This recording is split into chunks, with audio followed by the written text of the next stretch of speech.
ಬಜೆಟ್ನಲ್ಲಿ ಮಿತ್ರಕೂಟಕ್ಕೆ ಮೋದಿ ಬಂಪರ್. ಬಿಹಾರ ಆಂಧ್ರ ಪ್ರದೇಶಕ್ಕೆ ವಿಶೇಷ ಪ್ಯಾಕೇಜ್. ಮೋದಿ 3.0 ಸರ್ಕಾರದ ಈ ಬಾರಿಯ ಬಜೆಟ್ ಮಂಡನೆ ನಿಜಕ್ಕೂ ಸವಾಲಿನ ಕೆಲಸದ್ದಾಗಿತ್ತು. ಯಾಕಂದ್ರೆ ಬಿಜೆಪಿ ಎನ್ಡಿಎ ಮಿತ್ರಕೂಟಗಳ ಸಹಾಯದಿಂದ ಸರ್ಕಾರ ರಚನೆ ಮಾಡಿದೆ. ಸಹಜವಾಗಿ ಮಿತ್ರ ಪಕ್ಷಗಳು ನಮಗೆ ಇಂತಿಷ್ಟೇ ಪ್ಯಾಕೇಜ್ ಬೇಕು ಅಂತ ಡಿಮ್ಯಾಂಡ್ ಮಾಡಿರುತ್ತವೆ. ಅದರಂತೆ ಎನ್ಡಿಎನ ಪ್ರಮುಖ ಮಿತ್ರ ಪಕ್ಷಗಳಾದ ಟಿಡಿಪಿ ಹಾಗೂ ಜೆಡಿಯು ಮೋದಿ ಮುಂದೆ ದೊಡ್ಡ ಬೇಡಿಕೆಯನ್ನ ಇಟ್ಟಿದ್ವು.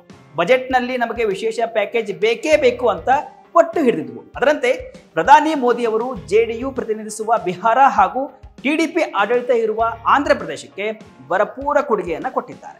ಹಾಗಾದ್ರೆ ಬಜೆಟ್ನಲ್ಲಿ ನಿತೀಶ್ ಕುಮಾರ್ ಹಾಗೂ ಚಂದ್ರಬಾಬು ನಾಯ್ಡುಗೆ ಸಿಕ್ಕ ವಿಶೇಷ ಪ್ಯಾಕೇಜ್ ಏನು ನೋಡ್ಕೊಂಡು ಬರೋಣ ಬನ್ನಿ. ಬಜೆಟ್ನಲ್ಲಿ ಬಂಪರ್, ಮಿತ್ರ ಪಕ್ಷಗಳು ಖುಷ್. ಎನ್ಡಿಎ ಸರ್ಕಾರದ ಅತಿ ಪ್ರಮುಖ ಆಧಾರ ಸ್ತಂಭಗಳಾಗಿರುವ ಟಿಡಿಪಿ ಮತ್ತು ಜೆಡಿಯು ಪಕ್ಷಗಳ ಬೇಡಿಕೆಗಳನ್ನ ತಣಿಸುವ ಮೂಲಕ ಅವರನ್ನ ವಿಶ್ವಾಸಕ್ಕೆ ತೆಗೆದುಕೊಳ್ಳುವ ಪ್ರಯತ್ನವನ್ನ ಮಾಡಿದ್ದಾರೆ. ಹಾಗಾದ್ರೆ ಮೊದಲು ಬಿಹಾರ ರಾಜ್ಯಕ್ಕೆ ಏನೇನು ವಿಶೇಷ ಪ್ಯಾಕೇಜ್ ಸಿಕ್ಕಿದೆ ಅನ್ನೋದನ್ನ ನೋಡೋದಾದ್ರೆ, ಬಜೆಟ್ನಲ್ಲಿ ಬಿಹಾರಕ್ಕೆ ಮೋದಿ ಅವರು ಭರಪೂರ ಕೊಡುಗೆಯನ್ನ ಕೊಟ್ಟಿದ್ದಾರೆ.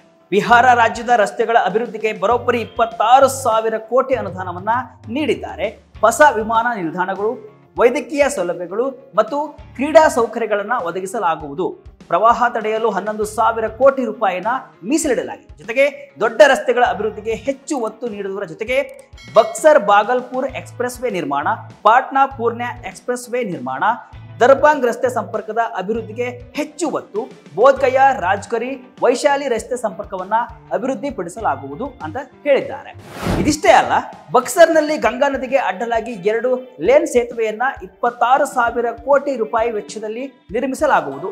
ಪೀರ್ ಪಯಾಂತಿಯಲ್ಲಿ 21,400 ಕೋಟಿ ರೂಪಾಯಿ ವೆಚ್ಚದಲ್ಲಿ 2,400 ಮೆಗಾ ವ್ಯಾಟ್ ವಿದ್ಯುತ್ ಯೋಜನೆ ಸೇರಿದಂತೆ ಹಲವು ವಿದ್ಯುತ್ ಯೋಜನೆಗಳನ್ನ ಆರಂಭಿಸಲಾಗುವುದು.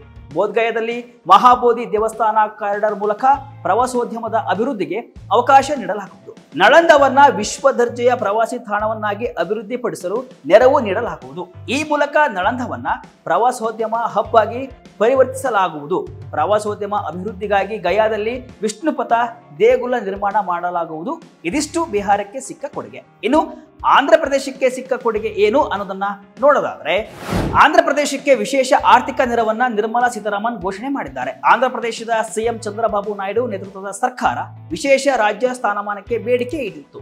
ಆಂಧ್ರ ಪ್ರದೇಶದ ಸಿಎಂ ಚಂದ್ರಬಾಬು ನಾಯ್ಡು ನೇತೃತ್ವದ ಸರ್ಕಾರ ವಿಶೇಷ ರಾಜ್ಯ ಸ್ಥಾನಮಾನಕ್ಕೆ ಬೇಡಿಕೆ ಇಟ್ಟಿತ್ತು. ಆದರೆ ಅದನ್ನ ಈಡೇರಿಸದೇ ಇದ್ರೂ ಕೂಡ ಅದಕ್ಕೆ ಪೂರಕವಾದ ಆರ್ಥಿಕ ನೆರವನ್ನ ಪ್ರಕಟಿಸಲಾಗಿದೆ.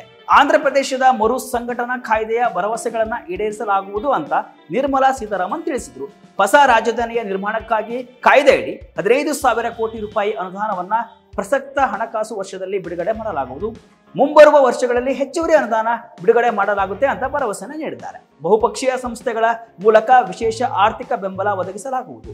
ಅಲ್ಲದೆ ಆಂಧ್ರ ಪ್ರದೇಶ ಸರ್ವಾಂಗೀಣ ಅಭಿವೃದ್ಧಿಗೆ ನಮ್ಮ ಸರ್ಕಾರ ಬದ್ಧವಾಗಿದ್ದು, ಇಂಧನ, ರೈಲು, ರಸ್ತೆ ಅಭಿವೃದ್ಧಿಗಾಗಿ ಆದ್ಯತೆ ನೀಡಲಾಗುವುದು. ಪೋಲಾವರಂ ಪ್ರಾಜೆಕ್ಟ್ಗೆ ಕೇಂದ್ರ ಸರ್ಕಾರದಿಂದ ಅನುದಾನವನ್ನ ನೀಡಲಾಗುವುದು. ವಿಶಾಖಪಟ್ಟಣ ಚೆನ್ನೈ ಕೈಗಾರಿಕಾ ಕಾರಿಡಾರ್ ನಿರ್ಮಾಣಕ್ಕೆ ಚಾಲನೆ ನೀಡಲಿದೆ. ಇದರ ಜೊತೆಗೆ ಹೈದರಾಬಾದ್ ಬೆಂಗಳೂರು ಕೈಗಾರಿಕಾ ಕಾರಿಡಾರ್ ನಿರ್ಮಾಣ ಮಾಡಲಾಗುವುದು ಅಂತ ಹೇಳಿದ್ದಾರೆ. ಮಿತ್ರ ಪಕ್ಷಗಳ ವಿಶ್ವಾಸ ತೆಗೆದುಕೊಳ್ಳುವ ನಿಟ್ಟಿನಲ್ಲಿ ಬಿಹಾರ ಮತ್ತು ಆಂಧ್ರ ಪ್ರದೇಶಕ್ಕೆ ಮೋದಿ ಸರ್ಕಾರ ವಿಶೇಷ ಪ್ಯಾಕೇಜ್ ಘೋಷಣೆ ಮಾಡಿದೆ. ಈ ಘೋಷಣೆ ಮಿತ್ರ ಪಕ್ಷಗಳಿಗೆ ಸಮಾಧಾನ ತಂದಿದೆಯಾ? ಬಜೆಟ್ ಬಗ್ಗೆ ಟಿಡಿಪಿ ಹಾಗೂ ಜೆಡಿಯು ಯಾವ ರೀತಿ ಪ್ರತಿಕ್ರಿಯಿಸುತ್ತೆ ಅನ್ನುವುದೇ ಸದ್ಯದ ಕುತೂಹಲ.